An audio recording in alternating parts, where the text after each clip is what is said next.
What's up, Nah? Kyle, what's up, man? You good? Yeah, man. I'm Everything honored to good? be here. Yeah, how you feeling? I'm glad you're here, man. We talking about something tonight. You know what I mean?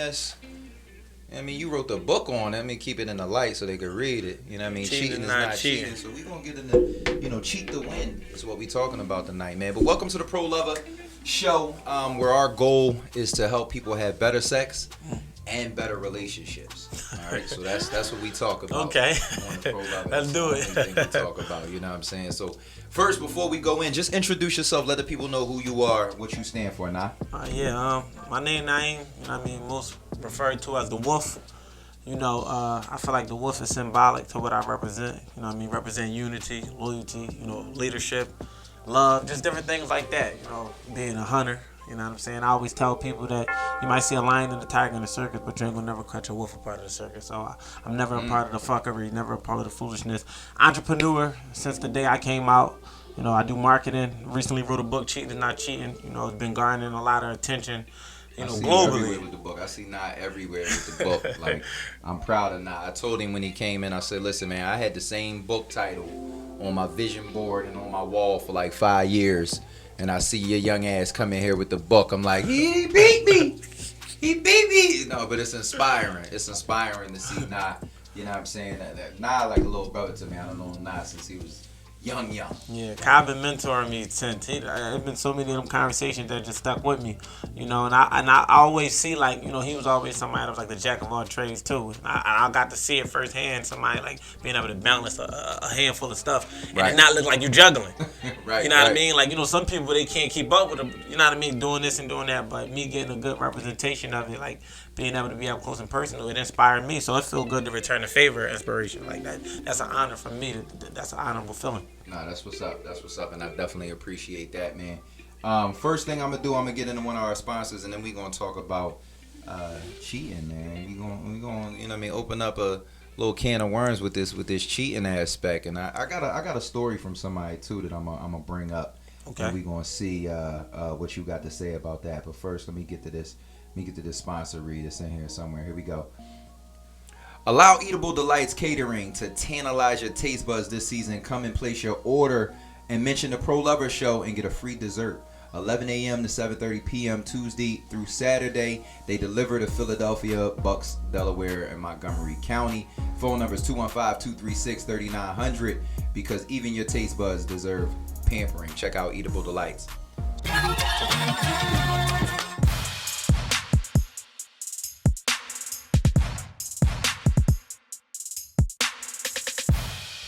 Cheating is Not Cheating is the title of your book. Yeah. I want you very quickly to explain what you mean. I know what you mean, but what did the audience mean without giving the book away? Once I get an explanation, it ain't gonna get a book away because it's like the knowledge in this book stems far beyond just the topic of relationships in itself. But cheat is not cheating because cheating is subjective and perspective based, right? So it's contingent upon who's viewing it, right? So to generalize cheating as to say cheating is to say you and I think the same, and we don't. So cheating is not cheating is basically saying like it's not no one way to describe the action of cheating. It's more so based on the two people involved and what they determine it to be. Right. And I think the crazy thing that I'll say about cheating is not cheating is I've been on record saying that I don't believe in marriage, right? And the reason I say I don't believe in marriage is because I don't believe in the hoopla of marriage. Right. I don't believe in the fanfare of marriage, right? Right. But I definitely believe in the union of marriage. I believe 100%. in first comes love, then comes marriage, right? And one of the things that I will always say is I would know I would get married when I meet a young lady who, if I caught her cheating, we had to work it out. Yeah, that's Pimp Zach philosophy. Like pimp off camera, but that's Pimp for Zach philosophy. Because here's the thing, right? And this is a gem for those that are listening. Relationships break down for two reasons, by and large: infidelity and finances, right? When you really think about it, those are the two hardest things to come to an agreement with your partner that is transparent. Those are the two things that people oftentimes say one thing right? Let's go to the finance. Well, how much you got in your bank account? Do we really tell her? Right? Most people don't really tell her. Yeah, Some people got bank accounts they not even disclosing. You don't even know about this one. You don't give her the real number. But to your point, to some people that's cheating. And a lot of people break up because of that. Yeah. Right? That breaks a barrier of trust. Exactly. Yeah. And on the other side with cheating, like we ain't even got it, you know what I mean? That's a lot of people is not going to tell you where they really was last night, right? Right. So in my relationship, what we talk about is how can we beat those things, right? So that's the question that I want to pose to you. How can you, if we know factually that statistically speaking, people break up because of infidelity and finance. That's not a pro-lover fact, that's a real fact. Right. If we know that, the next thing that you got to know if you want to have a strong, healthy relationship is that the next person that you get with is as likely. They're not more likely, they're not less likely, just as likely. They're as likely to cheat, whether that's the infidelity or the finance, as the person you left. So what we talk about in our relationship is how can we beat those things? That's what me and my girl are open about. We know that these are the two monsters in the room. Right. How do we slay those two monsters so that our love prevails? So that's the question that I have to you, and we're going to go one at a time. Okay. How do you beat infidelity in your relationship? So I think you said something that was key, and like I said, I referred to one of my homies, Pimp. I said that's his philosophy. You said you want to get married to somebody, whereas though that I feel like your sex can't be the foundation of your relationship. Facts. So if it is, if sex holds that much weight, when you know that somebody is as likely, because I feel like men cheat in the beginning, women cheat in the end. Like that's just my philosophy, just based on like timing. Like I feel like in the beginning, a man is more likely to do some shit and then he'll come to terms. But at the end, 10, 15 years later, is more likely. And I'm not saying that all women do this. I'm just saying like in terms of being more likely. But if it's not something that y'all could come to the table and discuss and try to get to the bottom of, like, what caused it or what it was, or even being trusting and honest with each other on it, and being able to restart. Like, because I tell people like all the time, like being able to forgive starts with like restart. Like, you know what I mean? You got to start from that day. And that's a tough one because we know when somebody cheat, it's almost like you kind of waiting for it. Like I know in my relationships, if I cheat, but she take me back, I be in that weird place of like, damn, do I owe her one? Yeah. Do I gotta take it on the chin if she do something? I think that's a dumb. I think we as men always think like that. And I think that's a dumb philosophy to even carry. But women do it because of that mindset, though. We know we get one. We know we get one cheat. We get one good cheat in most relationships. We know that, right? You laughing because you know that's how a lot of men go in. Like, no, she gonna give me one if I get caught this one time, and baby, please, buy the flowers and do the whole nine. We'll be kissing ass for a lot. We'll be kissing ass for a little while, but we know we get one. And I'm gonna tell you like this. I'm gonna keep it real on Pro Lover Podcast. Yeah, 100%. Ladies, y'all gotta stop giving us that one.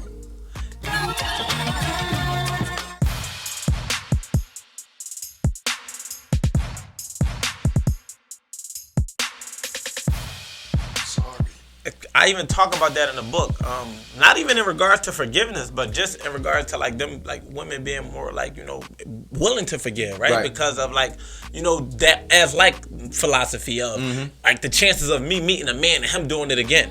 Why start all over and risk that again, get comfortable with somebody, got a date, get in that realm, all of them steps when I could just forgive him, right? Whereas though men, we don't really go through that process. Our process is like, she fucked this nigga because she felt something for this nigga. Right. But, like when we look at like spite sex or revenge sex, sometimes it ain't no feeling. But all men ain't taking it to that degree of even trying to consider it. So they just look at it like we get one, y'all don't get none. I ain't forgiving you. But when I talk about starting over, it's like when you think about it and we talk about beating infidelities here, is like, first of all, you got to make a conscious decision to want to. Like you gotta want to beat it. You ain't beating shit that you don't want to beat. Right. So like when you make, because there's a difference between making a choice and a decision. A decision was when they said we going to the moon.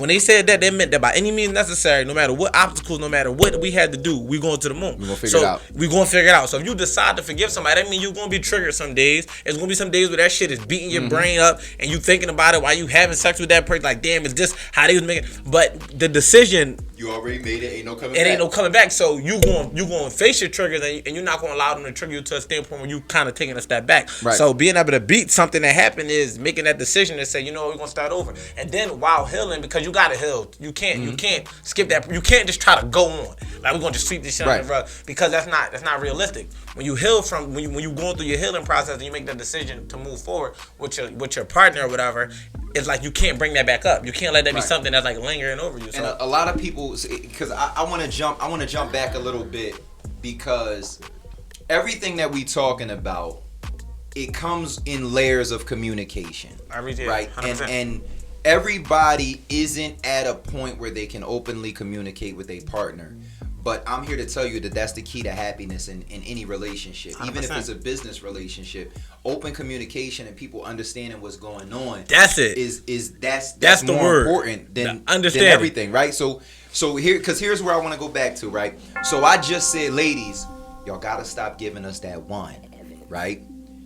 If your man, if women understand how men are trained mentally, you'd understand what I mean when I say that, right? Because it's contradictory for me to say, give us that one, but then for me to earlier talk about how if I caught her cheating, I want to talk about it and stay with her. Right. That's I'm giving her one. Right. 100%. So the reason I say that is because if you are communicating in your relationship and you understand what cheating is in your relationship, right? And you understand what the consequences for cheating is in your relationship, and you understand that we probably need to talk about this if, like you said, our foundation isn't sex. Right, it can't be. Because that cheating is the sexual foundation. Yeah. And I'll challenge you on it can't be the foundation just for the sake of a good argument, right? Because I believe that anything can be your foundation if that's your communication, right? Because there are some people out here who that's the strong point that's the strong point in their relationship. 100%. Right? So, getting to the point that I'm getting to, the communication piece is single to each couple. Right. If you were with Tyrone in March and then you move on 2-3 Marches later and you with Marcus or whoever it might be, you can't absorb the same lessons with those two people. Right. Because one person is at a certain point in their life, the other person is not at their point in their life yet. And you at a different point in your life. And you at a different point in your life, even based on those relationships, you may come in with different learnings and different knowledges. Right. So I call it dumping out your box. Okay. Right? Meaning, here, this is me, right? Go through all of that and you let me know if you can work with that or not.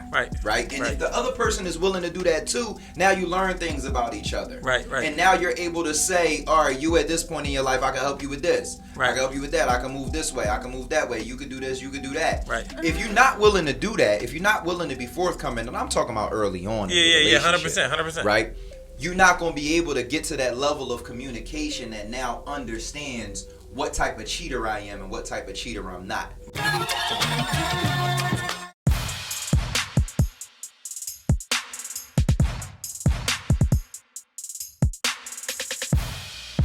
What's cheating, right, is the thing that's important in a relationship. 100%. Right? And then why cheat is another thing that's important. That's the conversation piece. Okay. Because me personally, I wouldn't leave because my girl cheated.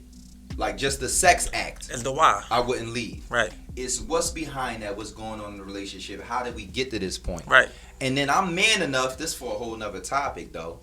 I'm man enough to have a conversation with my girl to the point where if she needs something else that I can't provide, we might be able to come to an understanding on that as well. Yeah, that's mature. You know what I'm saying? 100%. Because if it's just sex, like that's where I say like, all right, I'm gonna leave my girl because she wanna have just sex, and then I'm gonna try to build up everything we got again already, and then Rebecca going, cheat on me too. For a different reason. For a different reason, Right. we're not doing that. Right. I'm gonna stay with the devil I know. Yeah. To tap in on even you said about the sex being the foundation, right? So when I say sex should be a foundation, not to say that can't be the strong suit or the strongest suit or where the chemistry is at, because that's very possible, but it can't have that much power over your relationship to kind of like divide y'all. Like, that's what I mean. It can't be the foundation. Like, it can't be when somebody stick they dick in your chick that it departs the Red Sea. It's over.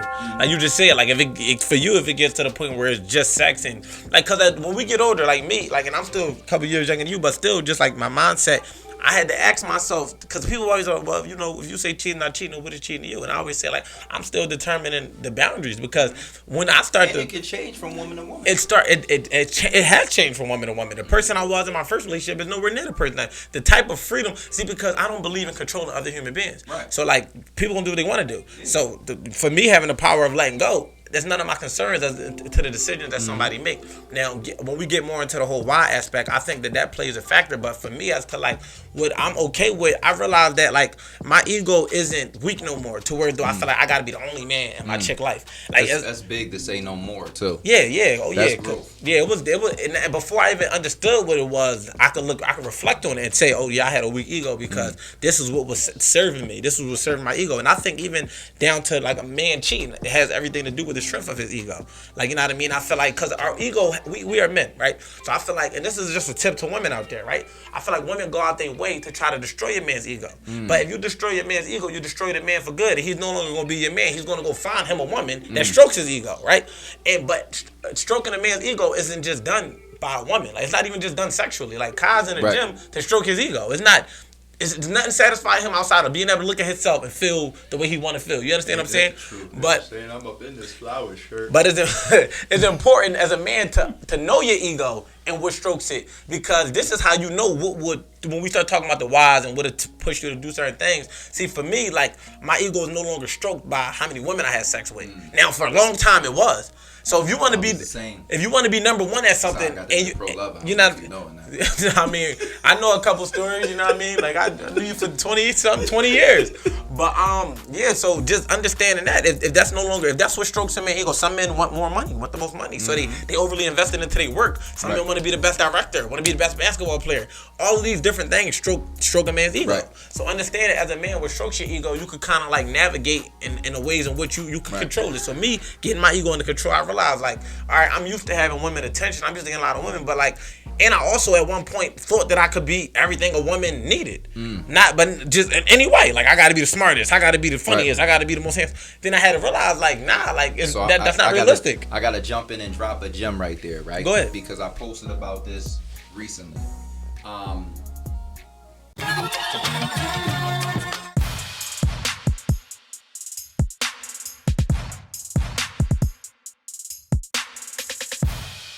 Posted that if your woman has needs, you're not her boyfriend, you're a burden. Right? And what everyone came back with that wanted to be contradictory was, well, she got work needs and she got this needs and that needs. And I think it's poignant right there to just jump in, because what I meant and what I need for people to understand is that you're supposed to be a piece to your partner. 100%. Right? You're not supposed to be the entire puzzle, right? But there's supposed to be, let's call it a variable or rotating missing piece in your partner's day-to-day life. You are supposed to be able to fill that puzzle piece. Naturally. Every time.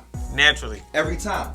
So when I say that, I'm not saying that you're supposed to be everything someone needs. Yeah, that's not what I'm saying. Right. What I'm saying is, when they're in need, if you're not the person that they can call to be like, oh, babe, got that. Oh, I got that. Right? And that's not a daily thing. That's not an hourly thing. I'm not telling you to be somebody's slave, peasant, and run behind them and fix everything. That's not what I'm saying. But what I'm saying is, you should be with someone, and this is after dating properly. This is after learning each other the right ways and asking those right questions. Right. You should be with someone who can right? Right, 100%. And me, I'm gonna be with somebody who can for themselves first. So when we say can, we referring to financially in a sense. I'm not even referring to financially. I'm referring to life in general. Right. Right. If she can't do it for herself, whatever it may be. Right. Right. Why would I do it for her? Right. And it's a whole nother topic. I don't want to go down that rabbit hole. Okay.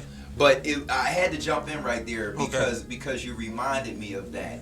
And they jumped on your ass about it. That's something for another time because they jumped on my ass about it. But people really don't understand that the bottom line, what I'm trying to say, you got to be you first. And figure out you. Like you 100%. said, I had the ego problem. I was doing this, I was doing that, I was doing that. Now that I know who I am, I can be me confidently and let a young lady come to my you know what I mean, my space. Yeah. And it's just something that I ain't got today. Right. But she could do it. She could pick me up. She could feel that. Right. And then tomorrow, whatever she ain't got, I got that. Yeah. Right. If you can't do that for your partner, you're a burden. I'm sorry. If you're not adding, you're taking away. Exactly. Yeah, I understand the concept of it, and what I will add to it is just understand, like, even like when we think about like getting in these relationships, and like you use that analogy of just being a piece, right? And I look at that too, like from a standpoint of like. So for somebody, because people think that people are supposed to come and make them whole, right? And I don't think that. I think like they supposed to complete you. You're supposed to be whole already. Yeah, and the thing, but in a way in which they complete you have to be a way that your whole self cannot complete itself. So it's almost like an extension of your wholeness, right? So as opposed to like it being like this void. So many people try to position people. Yeah. Right? They try to target people, and then when they get in relationships with them, they try to fill this void. Like one big void that people try to have people fill is happiness. It's the cherry on top. Yeah, it was a Sunday before the cherry got there. It has to be that. It has to be the Sunday. It just already. look prettier now. You topped it off. 100%. That's it. When y'all think about your relationship, just keep that in mind. Like, somebody's not supposed to come and add the ingredients to make your Sunday. The Sunday should be made already, and they should be adding the cherry on top.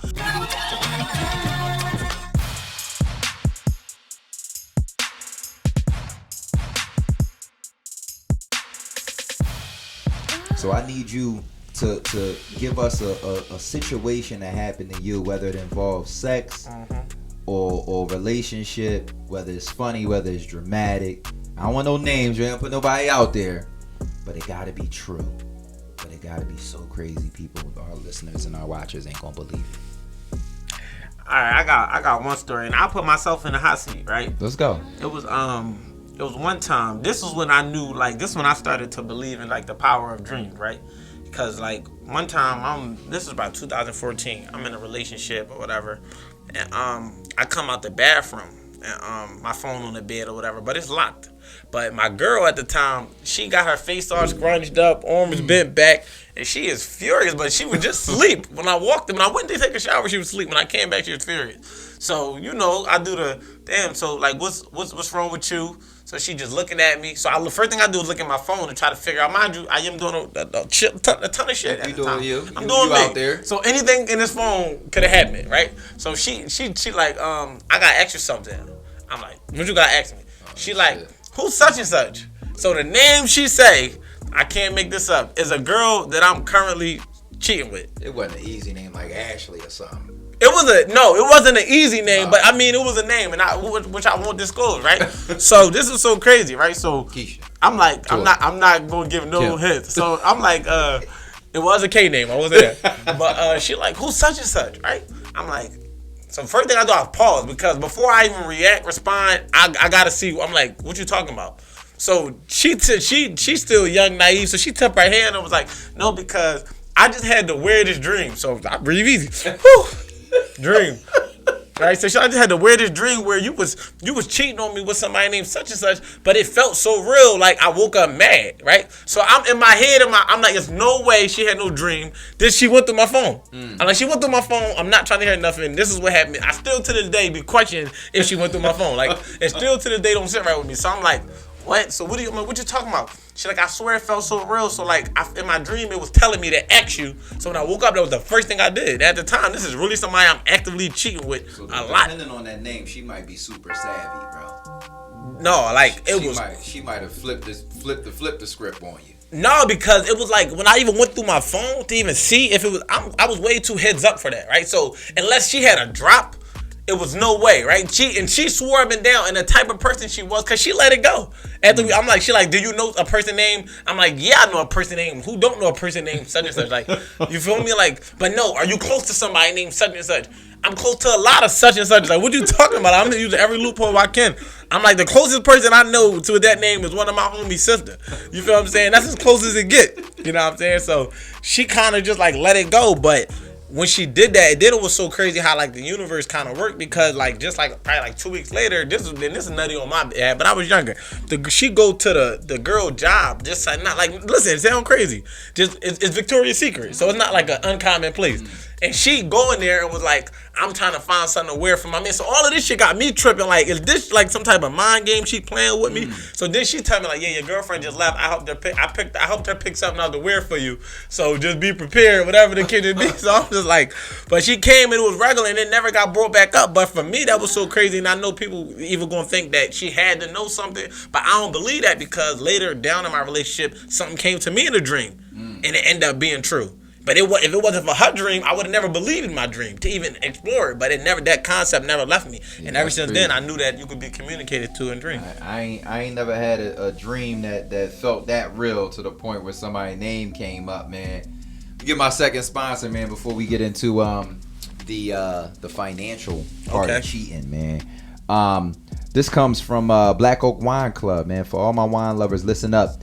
This week, the culture got a club. With the launch of Black Oak Wine Club, Black Oak is a club designed to support black-owned wine brands by connecting them to consumers like you via wine reviews, tours, tasting events, and travel. Visit blackoak.com to join.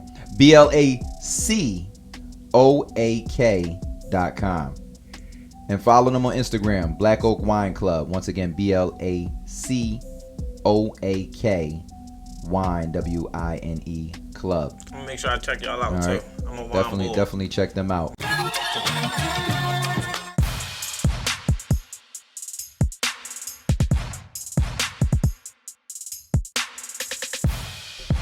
Financial part of cheating. And I'm getting into this because a lot of people dismiss cheating as a sexual thing only. A lot of people, they think that everything in a relationship is copacetic. Just don't fuck nobody else. That's the new way of thinking, right? That's the if you look up divorce and you look up why, finance is going to be a lot of it. Okay. Right? A hell of a lot of it. Can I ask you a question? Go ahead. Do you think statistically it's like that because it's easier to prove in court that somebody was withholding accounts than to prove infidelity? I'm going to say no, and the reason I'm going to say no is because, and I'll even qualify it. You're probably right with that statement. Right. But I don't think people are lying about the reason that they got divorced with that statement. I got you. And the reason I say it is because how you feel when somebody asks you how much money you got. It makes whether it's your girl or not. It makes you self-conscious. Right? You be self-conscious when you give a $100 bill at the market and they swipe it with that brown marker. We know we just got it out the Mac machine, but still, we like, shit, that joint good. So even when you live with somebody, it's the craziest thing. Like I say this to my girl all the time. After what we just did last night, you can't tell me what this is. Right? Like, right. You live like we talk about Team Us at our crib, right? Right. Team Us. If it's Team Us, I need to know the play. You know what I'm saying? Like I need to know the whole play, or it's not Team Us. You know what I'm saying? It's instilled into us, right? So like, what I will chime in, just like thinking about it, like something that was said to me when I was young, right? I was told to never let a woman know how much money you got, right? Because she already gonna count your pockets anyway. But it's better to keep it curious, and then like you don't never want her to know when you going through your down. This is what was said to me. This ain't even something that I'm gonna say that I'm preaching, but it's just something that was said to me. You don't want to know when you're going through your downtime because like they can't really handle those type of struggles. You know what I mean? Like or that type of stress or that pressure. And then the second part where I look at where women where they was always taught they had that rainy day just in case money. So like, you know, the whole independent movement or like not being able to not depending on a man, and not saying not being able to, but just not wanting to depend on a man, and a man just walking out of your life. So they always got them offshore accounts where though you think you gonna kick them out, but they never gonna be flat on their face. And you totally right. But that's why we got the Pro Lover Show. Right? And the reason being is we're dedicated to better relationships, right? I'm going to tell y'all right now, those old ways of thinking are bullshit. They absolutely get rid of them. And they're bullshit because you can't prosper in a relationship with someone. I'm not talking about situationships, we just dealing, we just fucking. I'm not talking about that type of stuff. 100%. I'm talking about, I think at least, I want to marry this person. Yeah. Right? Like, in my mind, I can see us taking that step because of the love that we've built. Yeah. Right? At that point, relationships is a gamble, period, because I can't never know what's in your head for real. And that's facts. I can't never know. But I gotta at least, like you talked about a choice, right, and a decision. Yeah. I gotta at least decide to be with you. 100%. And once I decide to be with you, that old shit gotta be out the window, 100%. And it gotta be team us, because that level of transparency is what creates a longer lasting relationship, 100%. a forever type of relationship. 100%. Everything I got in another bucket that's without you that you don't know about is another wedge between us. 100%. Right? And everything that we both in on brings us closer together. And I think that, I'm going to be real, I think that that's like, especially like for certain men, I think that's a concept that's easy, you know, easy for us to accept, because like, I think we want that unwavering trust, that unwavering faith to definitely to jump the broom with a woman. You want to feel like you... I think more women are programmed to want it. I think less men actually know how to behave it. All right, dissect that. Like, go ahead, elaborate for me. So I think that women, if you know anything about, you know, primal and innate emotion and mindset, men are supposed to be providers. We're supposed to be builders. We're supposed to be creators. We're supposed to be these things that attract a woman, right?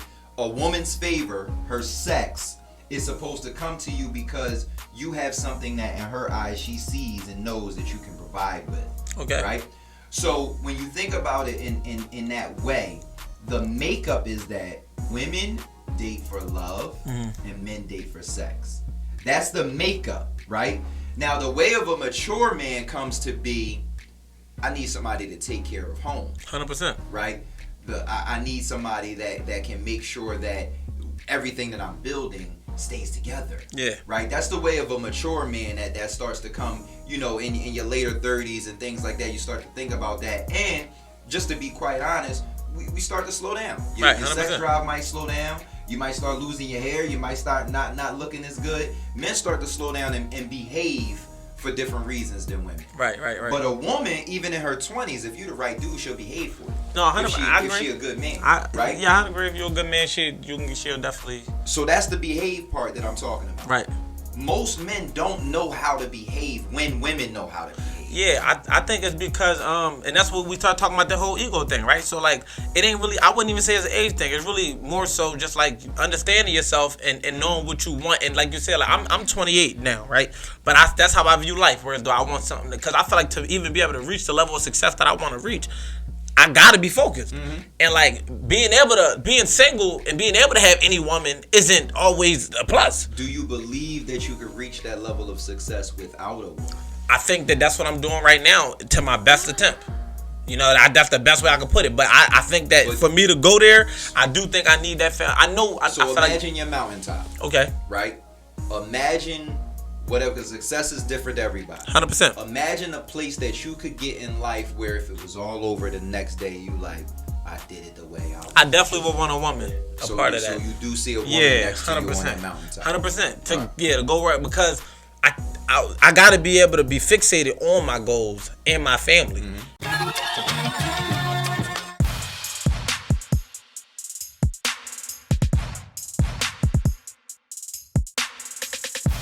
So to speak toward the aspect of financial transparency, right? And the reason we speaking on this is because, once again, you can research it.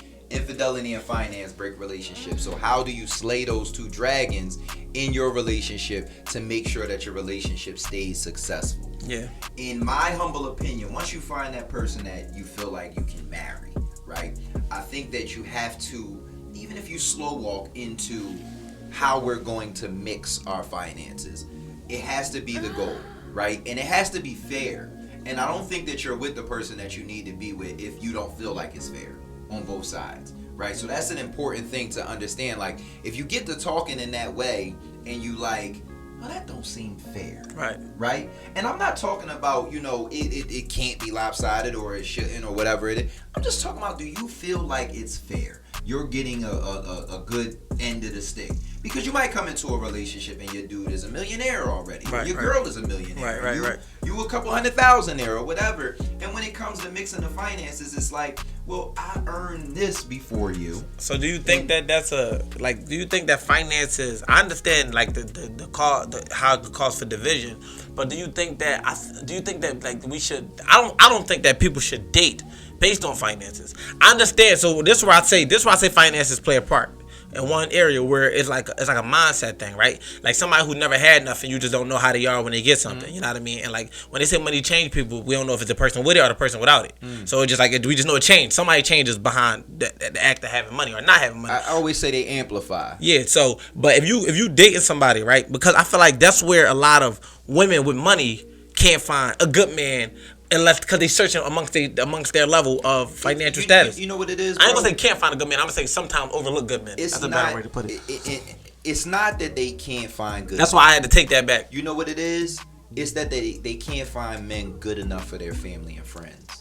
That's the problem. Yeah, but that comes down to the status part of it's all about status. Yeah, so but we talk about creating better relationships. I think that like status has to go on the back burner because y'all. So the whole when we think about relationships, bro, your generation date for followers. My generation is why I sit here with. I can't mess with him. He got 300 followers, and this is why I try to educate him and inform him.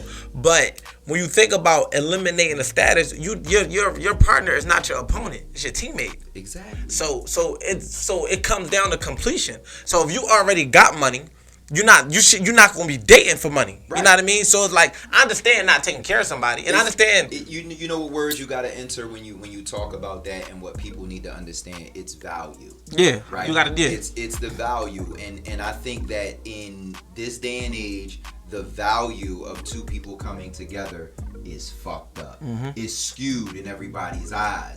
When it's like, you not speaking wrong when you saying, if I got 80 and you got 20 and we only need 100, why we can't make this thing work? Right? But people don't see that as value anymore. Right? They want somebody that, well, if I got 80, they better have 80 too. Yeah. Right? And here's my thing, right? It sounds lopsided when you're just using numbers, right? No, I follow you though. But I think that what people gotta understand about dating is love don't have no cost. Love, if we really just truly talking about how you make me feel, right, how you add to me, how you don't take away from me, how happy am I around you, right? If we're really legit talking about that, and people really got to spend some time with people who are they got their blinders on too, because like I said, oh, you don't got 50,000 followers, I can't talk to you. Like what? Like you cutting off a whole bracket of people. 100%. And the same goes with money, right? Now, I'm not going to say that you shouldn't be with someone that is at least in your bracket, right? And I mean that across the board. Yeah, it has to be. Whether that's age, right? Whether that's finances, as we talking about, whether it's looks, attractiveness, right? And then the things that you're into. I think I'm one of the few believers that opposites don't attract, right? I think that people should be more alike than they are apart and just do different things. Right. So it come down to like the mindset. You saying like it's a mindset thing. Because like even like when we start talking about the level of finances you have and like it's just really like the level in which your mind thinks at. Like the things you've been exposed to, which made you conscious and aware of certain things. Right. But with people that see the 80 and feel like you gotta have 82 and don't understand that we only need the extra 20 is people that don't know themselves. right? So when you don't know yourself, you looking at what you got, and all you looking at is what you giving, and not what you gaining. So like when you see somebody that look at your glass as half empty all the time, then every time somebody come in your life, you trying to see if they add value by not taking what you got. Right. What But can you do for me? What can you do for me? What can you do for me? while I'm doing for you. You know what I mean? It's like almost tit for tat. And my generation does suffer and struggle with it because this is how they're being raised, right? They're being raised on not dealing with a broke person or not dealing with somebody that can't do this, or, popularity is what's ruling, or just being toxic. And it's like, it's a trend. But if you truly want to find somebody that's for you, it's about knowing what you don't have and seeing that value in them to add it. So it's like, because like, all right, we having this pro lover podcast because you want to give knowledge. I want to give it out. This is free for you. So you wouldn't never feel like somebody is taking game or information away from you. Imagine if you like, man, they gotta pay me for this pro lover podcast. Everything I say on my mouth gotta be charged. Not even doing it for the satisfaction. See, giving is satisfactory when you giving what you got to give because it's unlimited. But when you look at everything you give like you losing something, like every time I give $1,000, it ain't coming back. Right. I'm going broke. So people love like they going broke. They love like every time you gotta love me as much as I love you. I tell people reciprocity doesn't mean equal. It doesn't mean you give what I give. It's about the feel. How do you feel when somebody is giving you this love in return? How is it making you feel? Because you could be like, all right, you could want to see somebody every day and feel like they not giving you the same effort. But your 100 might look like they 10 might look like the 100 might like 10 to you. Right. But it's only because you judging them to the level in which you love. It's crazy that we speaking about this in a way of relationships, but you might remember before I said to you, what you put in the universe is not a dollar amount, it's a value amount. I don't know if you remember, we had that conversation when I said so many talks. If you give a bum, for example, $5, right, that the universe not gonna give you back $5. Right. It's gonna give you back the value that you gave 100%. to that person, the way you helped that 100%. person. You know what I'm saying? The law of intent. And relationships are exactly the same. When you talk about reciprocity, it's not about this pains me, right? And my relationship's not perfect, right? My relationship is a very clean, open street of communication, right? That's where me and Tosh raise our game at, right?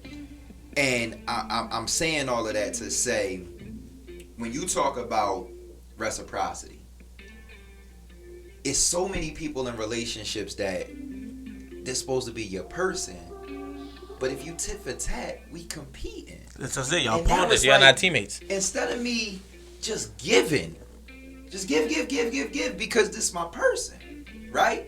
And I'll challenge you this way: a lot of dudes do it for each other, for their homies, but they don't do it at home with their woman. A lot of dudes, because think about it, right? We from the streets. Yes, I'm trying to grasp it. I'm about to give it to you. When you got a homie, it's frowned upon for you to not treat your homie a certain way. Hey, I thought you was my man. How you going? And you can't even move a certain way if it's not with these particular homies. But we know, and I'm sure you know, I know you and Pimp, y'all been out here since when y'all been out here. Yeah, pups, right? But I seen you around a bunch of people. Right. All that bunch of people ain't around you no more. 100%. But Pimp's still around you. 100%. Because that's the team. Right. That's a strong relationship at the same time. Yeah. Most people gotta go through that same thing coming up with women. Right? But we do it subconsciously for our niggas, but we don't do it consciously for our women. And I'm gonna hit you with one word that I feel like women need to incorporate into their way of living with men. Accountability. You just said it out your own mouth when you said, damn, you supposed to be my man. It's that sense of, because men gonna do what you require them to do. It been times you bent your back for a homie that you didn't want to, but it might have been the right thing to do. Like, just from not saying you owe nobody nothing. I don't want this to be misconstrued of saying you owe somebody, but it could have been just the right thing to do, right? Because of your morals and your integrity as a man. But women more so will give themselves that, and this is not for all women, but if you are a woman, you giving a man that excuse instead of hold him accountable, because accountability is not force. Accountability is just same as you supposed to be my man. If my homie can say you supposed to be my man, doing what you supposed to do is accountability. You doing what you supposed to do. So if you say you're gonna be here at 7, I'm not forcing you to be here at 7, but you did say you're gonna be here at 7. That's what you said. I'm holding you accountable. Right.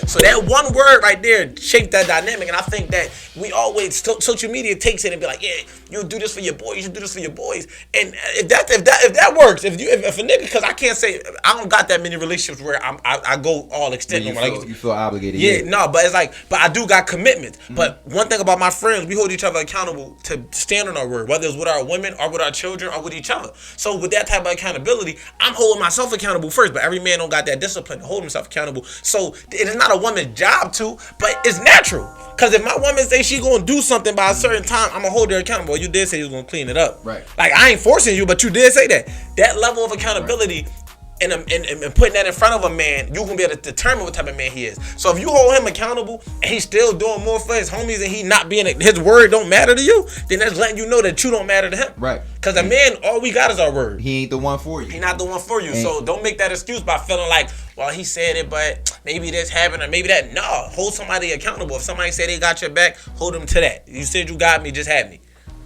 You know what I mean? I'm gonna switch it up one time. To the next little segment that I want to do, because we've been rapping. We gonna run out of We ain't time, even bro. finished the freaking finance. I ain't even comment on the finances, but it's good though, because you was hitting it. I want to get out of here, but we ain't wrapping up right now. I want to get out on time. Okay. But I want to ask you this, man, because we gotta teach the people how to have better sex on the Pro Lover Pod. Yeah. Right. So I need one tip for the audience that has caused you to have better sex. And let me make sure you understand what I'm talking about. I'm talking about fucking.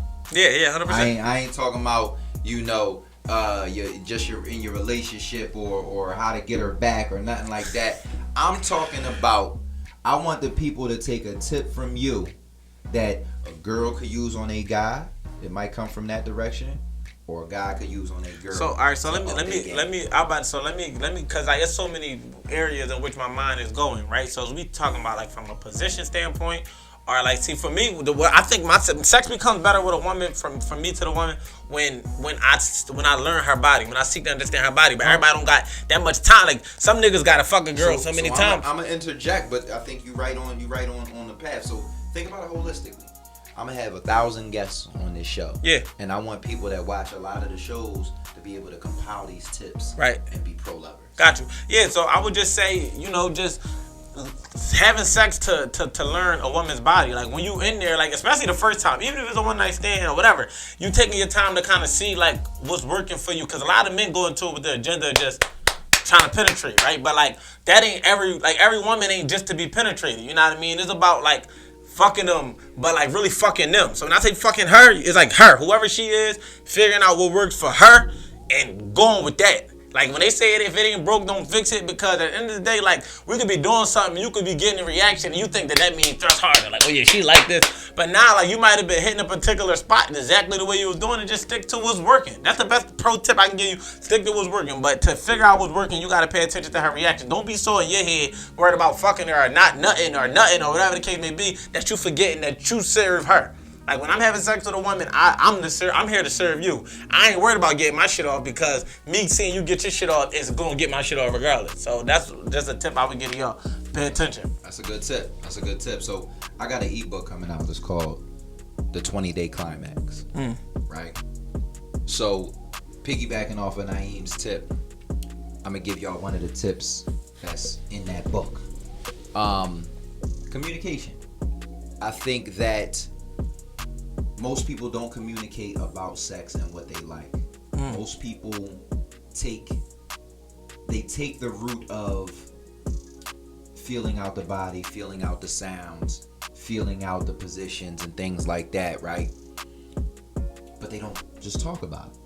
So you saying during sex or before sex? I'm saying whatever works for you. Okay. Right? I'm saying whatever works for you, as far as if you with somebody, if you in a relationship with somebody, is there not value in how many times we gonna have sex when we in a relationship? Let's just say for a year. Right. We in a relationship for a year. Right. We have sex probably at least 100, 150 times in a year. And that's right? like every other day. Is there not value to taking one of those times and making it school, classroom, having a conversation? Yeah. Whilst we do it, it's just so you like, no, I don't like it right there. I like it right here. Or turn me this way. I'm big on that too. But I be making noise when I be right there. I be making noise because it hurt. Right. You know what I'm saying? Right. Like, just figuring those things out, right? So, plug for the pro lover, man. The 20-day climax is about how you do that communication, right? And I gamified it. I made it fun to have those conversations with your partner in the spirit of learning what pleases them exactly. Yeah, because I think a lot of people would be afraid to initiate that conversation. Right. And I'm big on like I tell a woman while I'm having sex. I never had to talk before sex, but like while I say like, yo, you like something, let me know. Mm-hmm. Because like that way I know. Like that's like the best way for me to learn. But another thing to play on your communication thing, we say the term, but maybe I don't know if you played on this, but body language too. Like you know, like when you that's a form of communication too. So I was just thinking about that when you was talking. But I think that's gonna be hella dope, and I think that a lot of men and women need to find more comfort in sex conversations because like it ain't the most comfortable thing. It's weird, right? We feel more comfortable buying blunts than condoms. You gonna give me a pack of backwoods, right? Give me some condoms. Like you know what I mean? Like why is sex so awkward? Like we not grown. It's the one thing. Like literally, it's the one thing that everybody do. Yeah. Right? This besides breathe and eat, the shit. It's the one thing everybody do, but it's so taboo. Right? and I'm gonna try my best to take some of that taboo out of it, and just why you can't be good at sex. I think people should be good at sex. Yeah. Right? So 100%. Y'all seen one of the podcasts is about how I got to be the pro lover. Yeah. Right? I'm gonna give you a little tidbit on this before we get back into our topic. The way I got to be the pro lover is that once I found out that I was good by the admission of a handful of young ladies, that fascinated me.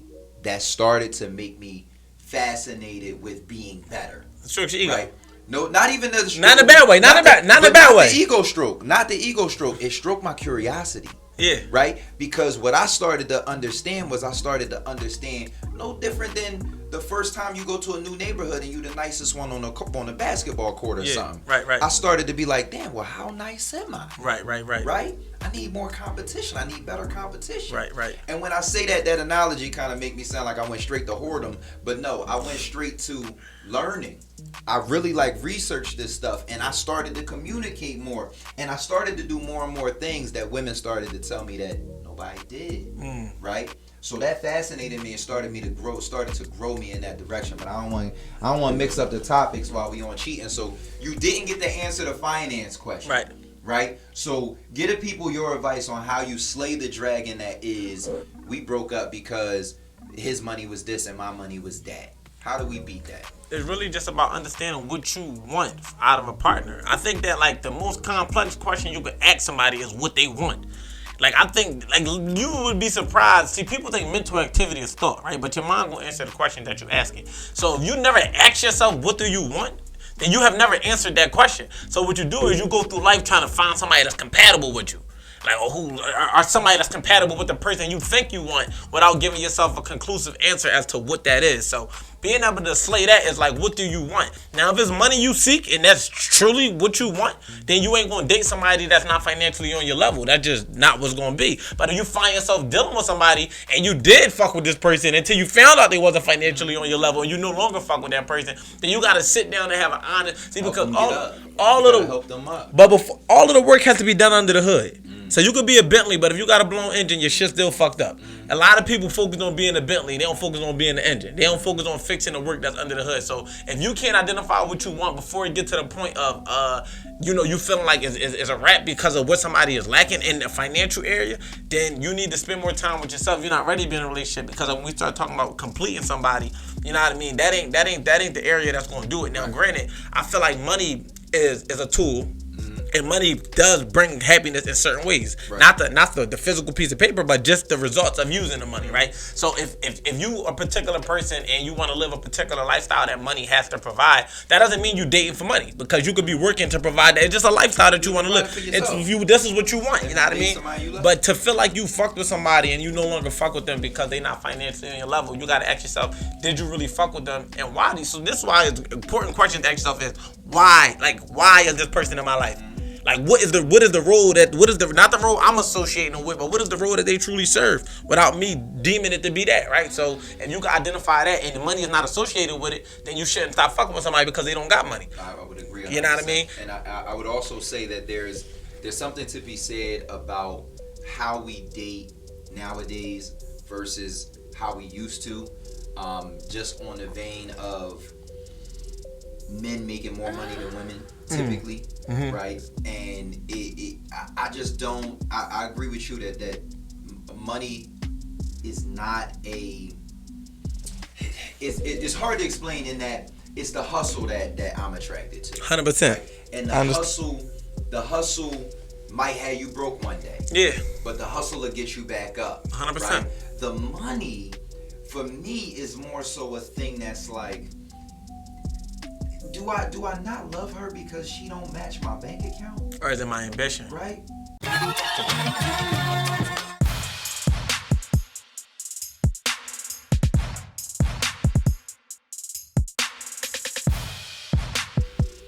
I don't know that I could not be with someone because they couldn't match my bank account. Yeah, that's definitely a big no I for could me. not be with them because they couldn't match my hustle. Yeah, right. And I'm not saying didn't, I'm saying couldn't. Yeah, right. On their best day, they couldn't. Right. That's unattractive to me. Right? But I could meet a young lady who her finances ain't really where mine at. Right. Right? But she got hustle to her that I know is going to catch me and might even exceed me, especially if I help her out. Right. One day. Right. But that's why I say it's a difference between the day and the old days, because women don't think like that. Like, women don't typically, and I know some ladies out there that's like, I built my man up and this, that. But women don't typically think like we talked about earlier. He only getting the 50 grand, but if he just, babe, just let me see. So, woo, put that right there, and now there he go. He off to the races. most women think that they do think like that though, and they think because, all right, so I always tell women, y'all gotta understand between, the difference between potential and cause all right, so they think they take this potential word and they look at what somebody can be like. Yo, he got the potential to be the president, but this nigga ain't gonna go campaign.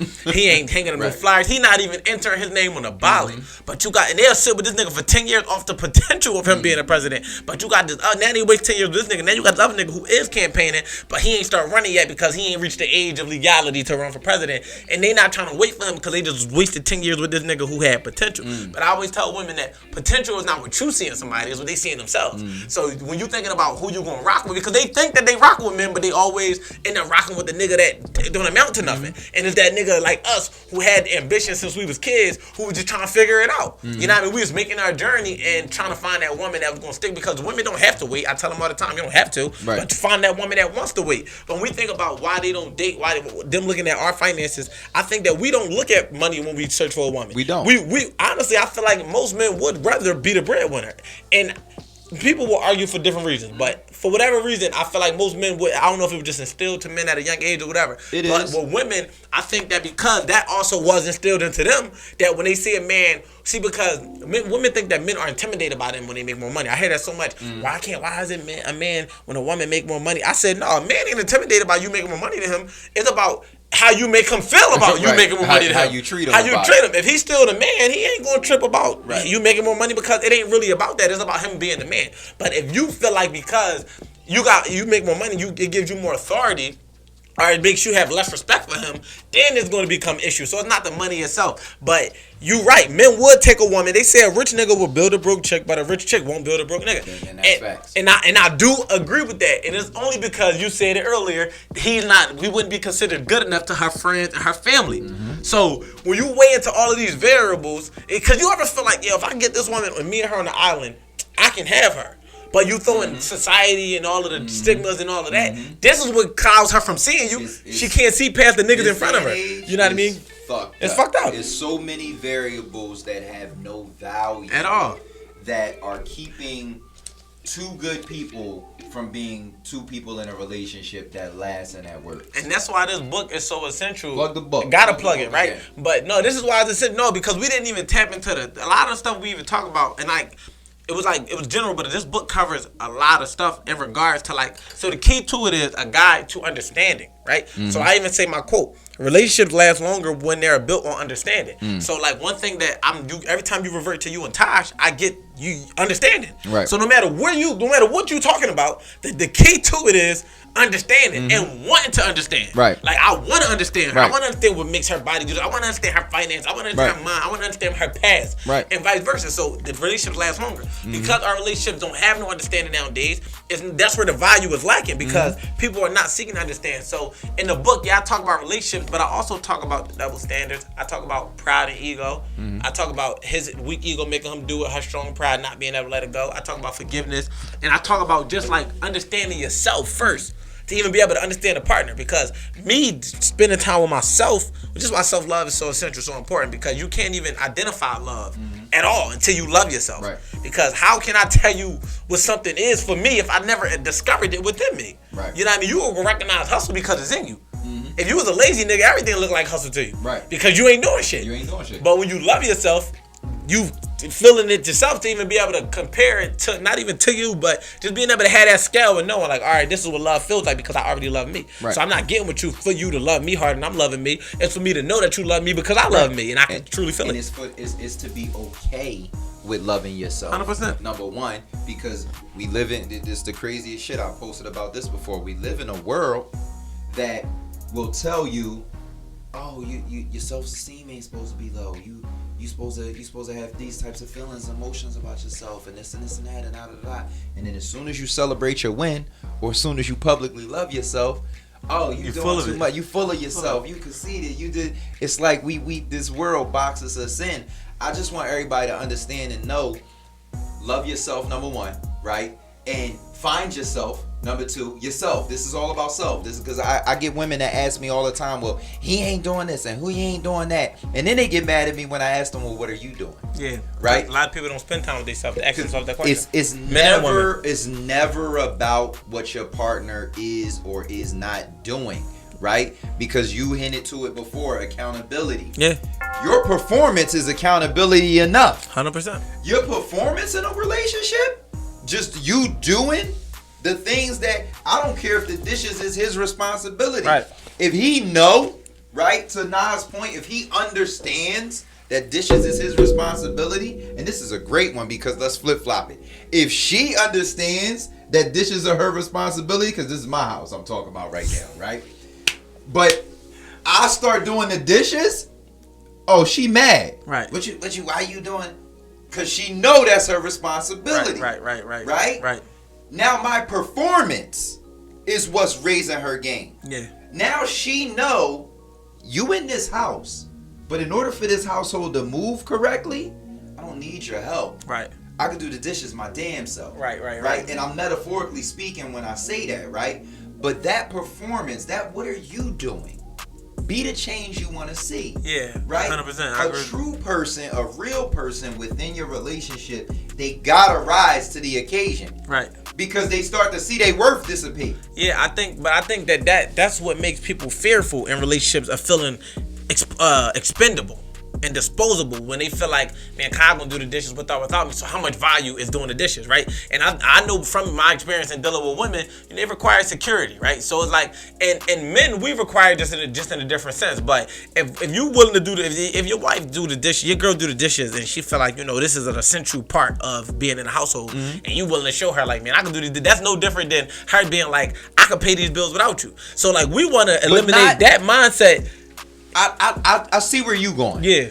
My point more so is not to take that thing away from her. Right. Like in a way that's like, I pay it myself on I know where you going with that. Right. My thing is more so household things that we agree upon. Yeah, 100%. Right? Are once I do show that I can do, it's automatic for that person to rise up. I'm not saying you take it from them. Right? I'm saying you go ahead and give it back, but I'm saying you lead by example. 100%. You know what I'm saying? Because I think your performance, better than your words or whatever, your actions, your performance is what raises the stakes in your relationship or 100%. raises your partner's game in your relationship. 100%. Because if you're not doing it or you showing that you can't do it, why do they have the... You can't even hold them accountable. Exactly. At that point. I agree. Because you can't do it. Exactly. So it's like you basically having me do something that you should never. The leaders lead out in front. So if I ain't able to get out and do it, and I see your point, you know what I mean, from that perspective. It was just that example I wanted to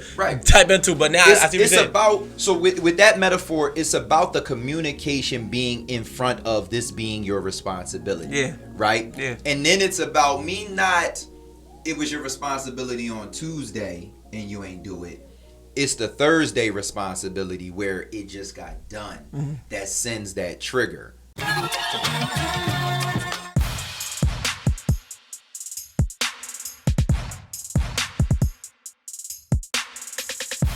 Right? I'm not going to do it all the time. Right. I'm not going to take this from you. Right. But you know, that's accountability. You know this is yours. Right. What I was saying. Right. So now when you damn, it's Friday, I ain't even get ready. Oh shit, he done it already. Yeah. Now, because I know how I am. Yeah. I'm I the can see type that. person where now I'm like, shit. You gotta beat. Then you gonna be on top of it. Like, you know what I mean? It's like the same thing they say, the best revenge is success. Yeah. Right? That's a minuscule piece of that where it's like, damn, it ain't there no more. What I'm supposed to do. And you gonna feel like a nut in the process. Exactly. Yeah, I can see that. And that's a communication piece. That's not a let me sock it to her. Right. That's a communication piece. No, and I ain't get that from. I ain't get that from it because you said something right after that. I forgot what the quote was. You said something right after that I understood your point. But I was tapping on that because I knew that if I was even a viewer, that would have been something that I could see them taking and running with. Like he basically saying like, I could do this without you. And that's the mindset that, you trying to eliminate by creating a platform or creating better relationships. Yeah, 100%. But yeah, so I think that's definitely important. You know what I mean? Definitely to be able to understand like that. I'm going to lead by example with accountability by saying like, all right, it got done. I shoveled the snow. It was snow out there. I shoveled it, not because I'm going to do it every time, but simply because the snow had to be shoveled and you ain't do what you were supposed to do. Facts. So now when you come back, if you see the snow shovel and you don't make adjustments, then you let me know again that you're not responsible to even be, you know what I mean? So I get and that. that goes what you said earlier, Yeah. and that I'll paraphrase: a long leash is a short leash. Yeah. Right? I don't want you to be who I want to be. I want you to be who you are, are. 100%. But I want to be attracted to who you are. For that reason. I want to be in a relationship with who you are, not who I want you to be. And that's what you gotta understand too. Like, stop trying to repaint people, men and women. Thinking it's just like, man, people, you don't change people change themselves based on a decision to change. Facts. So once you decide, when we talk about choice and decision, just because we talk, me and Kyle can get that, but just so you understand different, a choice is like multiple choice. Like I could have this or I could have that. I could do this. And sometimes choices come with settling. But decisions is plan A. Like it's the decision. Now we're gonna make this work. I'm gonna move on. I'm gonna do this. I'm gonna start this project. I'm gonna finish this project. You have to make a decision and mean that anything that comes behind that decision you're gonna live with. So when you think about trying to change somebody, even trying to decide to change somebody, imagine how much energy you putting into something you can't control. Right. And it could change back at any given time. At all. You know what I mean? You gotta find the person that already is the person that you want to be. Yeah. And that needs your help and you need their help. And that's not financially neither. That's like being like what he's saying. Y'all gonna grow together. Exactly. The person you need to grow with. You know what I mean? Because like you can see somebody and you can still see their potential, but they actively becoming that person, and you can rock with that. But don't see somebody's potential and it's dead potential. The potential that sits there. Like this nigga could have went to the league. He had all the potential to go to the league, but he ain't go to no AAU tryouts. He ain't travel. He ain't go to the gym. He just played in the schoolyard every day, better than everybody that was on the court. Not that person. He not that person. Be somebody else. Be able to recognize that. You know So what I mean? I'm gonna go into one of my pro lover questions before we wrap up for this evening. I got a young lady that comes to me in the DM. This is a crazy one. Okay. She says, I've been with my partner, her man. She been with her man since October. So if we carry the 1, the year is December. So 14 months. October last year? 2019. Oh my gosh. So they've been they known each other since they was 17. Yeah. So they known each other that long. All right. So listen, no sex between me and my guy I think he might have a small dick because he says sex isn't important. How do I find out if he's just trying to be a gentleman or if he's trying to get an emotional attachment so that I will overlook bad sex?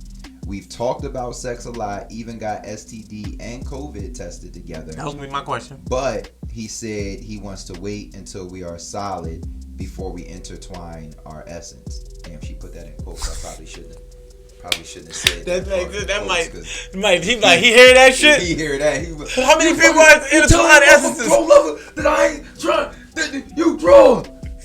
Oops. The first thing I was gonna ask is So hold on. Another piece you put, because I asked. I'm sorry. I responded and I said so y'all haven't been intimate at all and you haven't even seen what he working with? She said, nope, only a kiss, and I haven't seen his penis yet. That's why I'm concerned.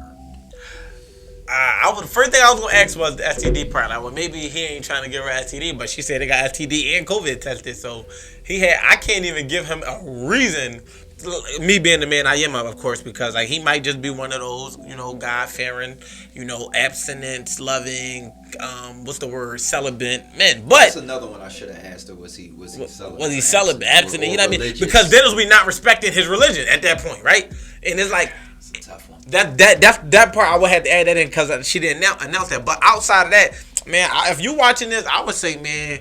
No, I can't even say it. It's gonna sound sexually assaulting. Keep it a big. Next time y'all kissing, you just gotta stick your hand down there and see what the fuck going on. See what he working with. Just see, because at the end of the day, if he stop you from doing that, that's a little awkward to me. You ain't gotta fuck, but if he stop you from touching his penis, that's a super red flag because a little bit red flag. I feel like I touch myself. I would definitely want a woman. Like I'm all for it. At any given time, we ain't gotta have sex, but if we kissing and you want to take your hand down there, right. I'm not stopping you.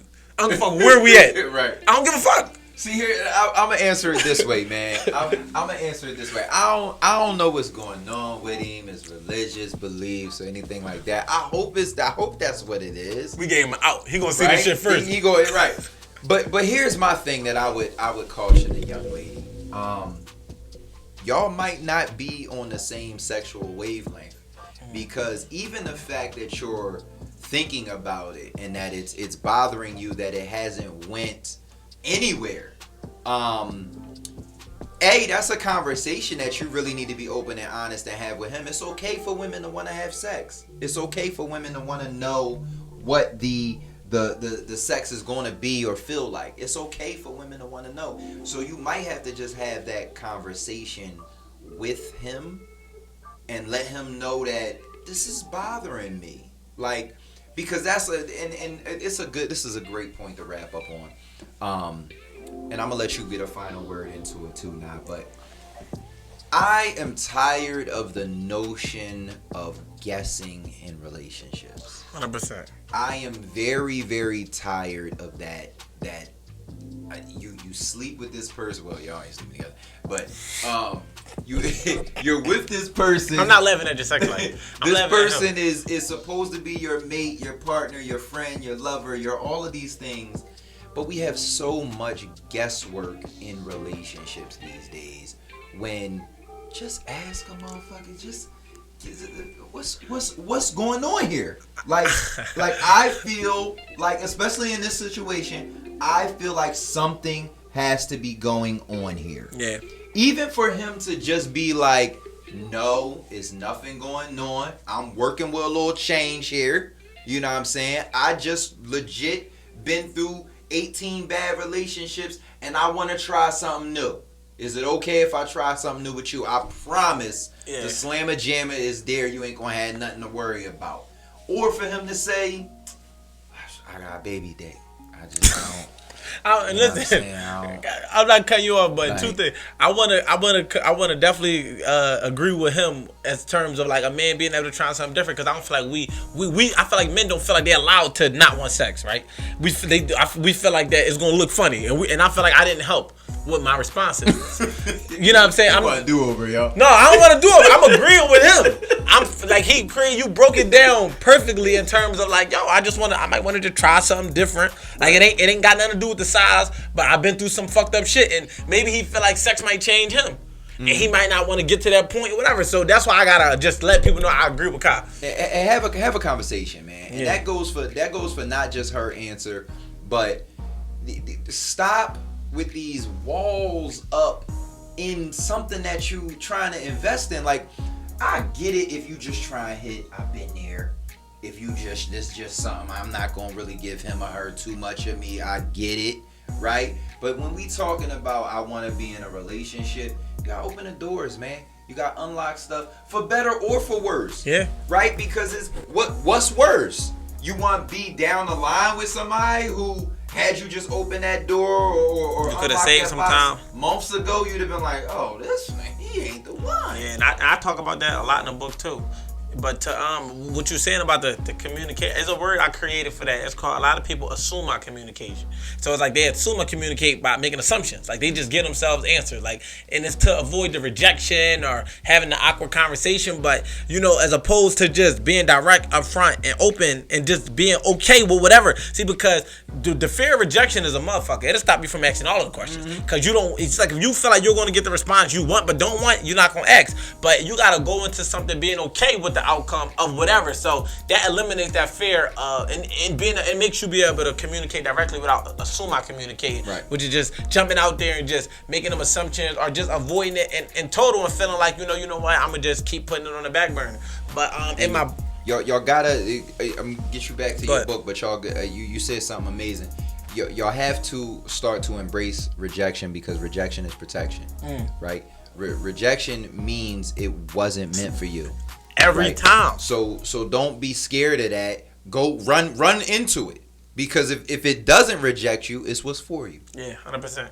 And that's where the law of non-resistance come in at. Like we resist the non-resistance. It's like you're not supposed to go against the current. You're supposed to swim with it. If you go against the current, that's why you can't really get nowhere. You're just swimming. But like just imagine it. Like you swimming upstream, but you're not going nowhere because you're going against the current. But when you flow with things, it's going to take you where you're supposed to be. And you can't be afraid of letting go and letting flow. But what I was going to say was pride. Pride is the reason why so many people got these walls up. You said it, like you'd be like, yo, you can save yourself a lot of time by just letting your walls down because you get to see who somebody really is early on. But so many people think that they got to be complex, and it's like, no, you can't know my backstory yet. So it's like, well, what's an appropriate time? I got to be comfortable with you. Well, you get comfortable with somebody by letting your walls down. If you take 10 months to let your walls down, it didn't take 10 months to get comfortable. It just took 10 months to let your walls down. You get comfortable with somebody in a 10-hour conversation if you allow yourself to. And you know what else people do is, and this is something that young people especially got to learn, that it took me a little while to learn. You only sharing with one person, right? That's the thing. Like people think like when they let them walls down, like the whole world. No, it's only that person that you with, because intimacy is intimate, right? They think they're giving that power up. They think they're giving it to everybody. No, it's just one person. And if that one person rock with you, right, then you good. Right. If they don't, yeah, you gonna have to try it again. But trust me, even just in Philadelphia, it's millions of people, even just where we are. So like 2 million. You giving that one person your intimacy is not the end of the world at all. Like, so I couldn't agree with not more. Give that intimacy up early in a relationship. I'm not talking about the yams. I'm talking about the pillow talking and the dreams and the wants and the needs and the lusts and the all of that. Get it up from the rip. It's one person you rolling the dice with. And then to jump on his point and take it up even more, just like understand, like you don't stop. The power you put into these secrets you have is the power you give over to the people you tell. So like the purpose of being open, you be open with yourself, you could be open with somebody else, and then when they take that information, you ain't gotta worry about it, because people be afraid that you tell somebody about your backstory and they use it against you. Or I told you I was abused as a child and now you use it against me. But it's like, it only can sting you if it has power over you. Right. You find comfort in the things that you share with yourself, because you revisit it, you accept it, you forgive, you move past it when you share it with somebody else. Like, it ain't gonna be enough for you to talk about when you break up once you're over it. But in the beginning, we know that the wounds are still there. But the reason I say all that I'm saying is find comfort with yourself and the things you share with you, and then share it with a person with no power. So you ain't gotta be fearful, which coincides with what he's saying about giving that intimacy up. It's like, it's a million people out here, if it don't work, it wasn't supposed to work, and you won't feel like they running off with your secrets. At least you know. At least you know now, man. Why would you want to know? But then we talking about people who be scared to get tested because they don't want to know. You know what I'm saying? It's like, wouldn't you want to know? Cheating is not cheating is the book, man. I got the wolf, man. We've been talking forever, man. You know we could do this all the time. I'm All gonna the definitely time. have to bring you back one of these days, the Wolf. But I want to thank you for coming. I want to thank everybody for listening and watching the Pro Lover. Our goal is to make y'all have better sex and better relationships, man. You know what I'm saying? So I hope you heard a gem or two tonight. And if you want to give them any last word, where to follow you, all of that type of stuff, where to get the book, let them know before we get out of here. All right, first and foremost, I want to tip my hat to Kai. Been one of my mentors through most of my early adulthood, even shit up till now. You know what I mean? I still even from a distance, Kai been like one of the men I always admired and looked up to. You know what I mean? Through all of his many endeavors. You know what I mean? Like I said in the beginning, he showed me that things was possible to be able to do you in multiple ways in different times and still succeed. So I want to tip my hat, and I appreciate this opportunity. I appreciate you calling me. I appreciate being on the show. Definitely. Shout out to everybody that's It's the locked first in. one we recorded, bro. Yeah, so it's history in the making. Definitely plugging in the book again. Check out Cheating Not Cheating. You can follow me on Instagram at WolfWSC, Twitter at WolfWSC, _Facebook. I ain't Wolf Dingle, Christian Mingle. I ain't got Christian Mingle. I'm just fucking with y'all. But yeah, man, check me out. Hit the hashtag The Wolf Has Spoken. And remember, I'm not a pro because I always got it right. I'm a pro because I always got it wrong. Until now. I like that.